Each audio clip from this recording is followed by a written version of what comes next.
Hi guys, Arthur here from Homeowner DIY. Guys, this is your quick tip of the week. So when it comes to batteries, you can always test them before you dispose them if you're not sure if they're any good or not. So here's a Duracell 9 volt.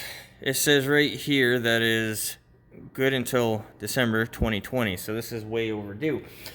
Now, I found this in my drawer, but before I got rid of it, I decided to test it, so I'm going to show you how to do that.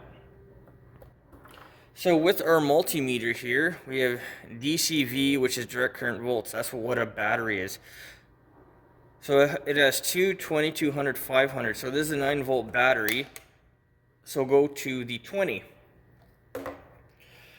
Now looking at the top here, this side is positive. The opposite side is negative. So if we put our lead to the positive and the negative,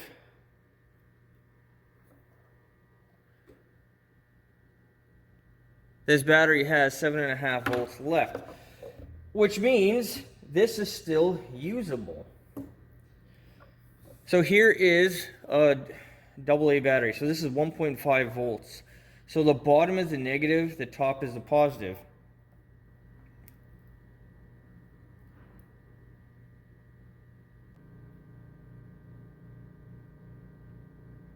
So we have 1.4 volts.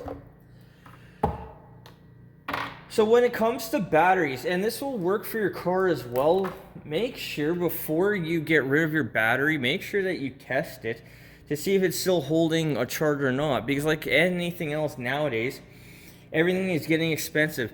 And it'll be the same thing. A car is a 12 volt system, and you're going to use your leads in the same manner. Red will be on positive, black will be on the negative. But by testing your batteries, you're going to make sure you don't get rid of batteries that are still good. Guys, that's your quick tip of the week.